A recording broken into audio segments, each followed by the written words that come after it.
yang paling besar ialah kasih. Demikianlah tinggal ketiga hal ini, yaitu iman, pengharapan, dan kasih. Dan yang paling besar di antaranya adalah kasih. 1 Korintus 13 ayat 13. Sahabat Iktus yang dikasihi Tuhan, dalam kehidupan Kristen, kasih bukan sekedar identitas atau ciri kekristenan, tetapi jiwa dan jati diri Kristen.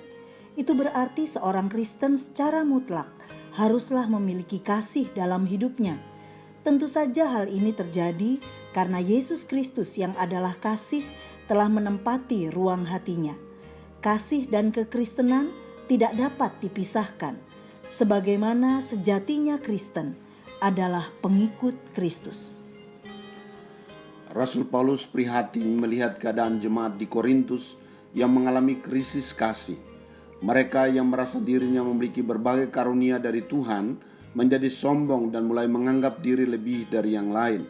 Padahal apabila dibandingkan dengan semua karunia rohani, bahkan dibanding dengan iman dan pengharapan, ayat 13, maka kasih adalah yang paling besar dari kesemuanya. Beberapa hal penting tentang kasih. 1. Keutamaan kasih, ayat 1-3. Karunia berkata-kata, bernubuat, memiliki pengetahuan dan iman yang sempurna dikejar banyak orang karena dianggap sebagai karunia yang paling utama. Namun pada bagian ini Rasul Paulus menunjukkan hal yang lebih utama dari semua karunia, yaitu kasih. Frase "tetapi jika aku tidak mempunyai kasih" diulangi sebanyak 3 kali, menunjukkan keutamaan kasih, bahwa tanpa kasih kesemuanya tidak berguna. Ayat 3 mengangkat karunia-karunia yang nampak sebagai sebuah pengorbanan, yaitu membagi-bagikan segala sesuatu, bahkan menyerahkan tubuh untuk dibakar. Namun tanpa kasih tidak ada faedahnya. Kasih adalah yang pertama-tama dan terutama harus dimiliki seorang Kristen sebelum ia mengembangkan karunia lahiriahnya. Inilah yang disebut dengan keutamaan kasih.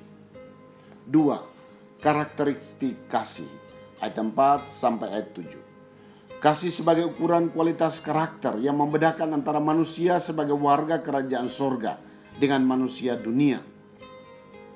Kasih terwujud dalam beberapa sifat yang mencerminkan karakter Kristus sendiri. Sabar, murah hati, tidak cemburu, tidak memegahkan diri, dan tidak sombong. Ia tidak melakukan hal yang tidak sopan. Ia tidak mencari keuntungan bagi diri sendiri. Ia tidak pemarah dan tidak menyimpan kesalahan orang lain. Kasih tidak bersukacita karena ketidakadilan, tetapi bersukacita karena kebenaran. Ia menutupi segala sesuatu, percaya segala sesuatu, mengharapkan segala sesuatu, sabar menanggung segala sesuatu. Kasih adalah dasar praksis kekristenan. Karena itu, marilah kita sebagai pengikut Kristus terus mengingat pernyataan ini. Anak-anakku, marilah kita mengasihi bukan dengan perkataan atau dengan lidah, tetapi dengan perbuatan dan dalam kebenaran. 1 Yohanes 3 ayat 18.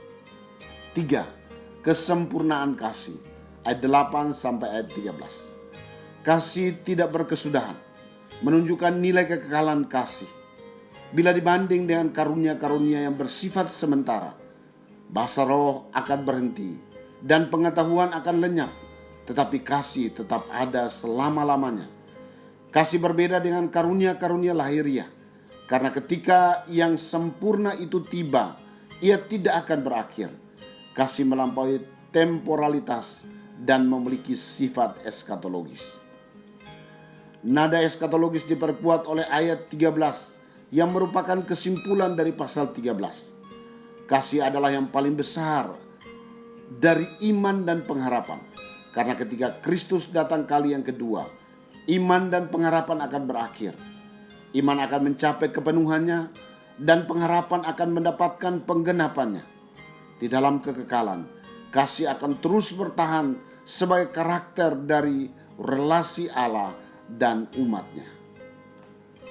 Sahabat Iktus, banyak orang Kristen yang berlomba-lomba untuk memperoleh karunia-karunia yang utama.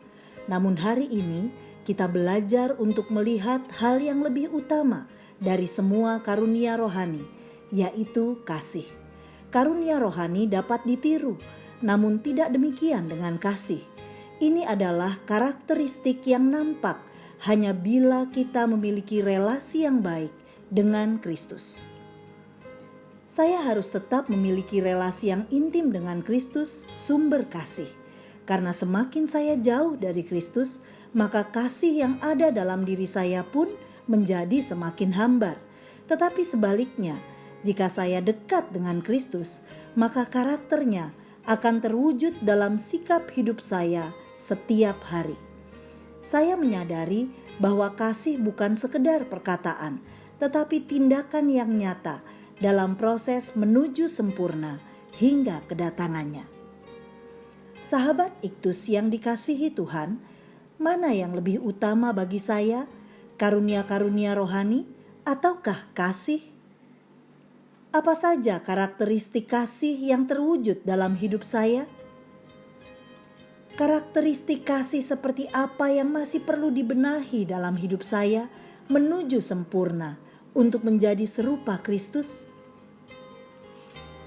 Tuhan Yesus, saya bersyukur karena Engkaulah yang mengerjakan kasih dalam hati saya, sehingga saya dapat berbagi kasih kepada orang lain. Ampuni saya, karena seringkali hanya berpikir tentang diri saya sendiri dan hanya mengejar sesuatu yang membuat saya menerima pengakuan yang lebih dari orang lain. Saat ini saya memahami bahwa Engkau menginginkan saya untuk menjadi agen kasih-Mu dimanapun saya berada.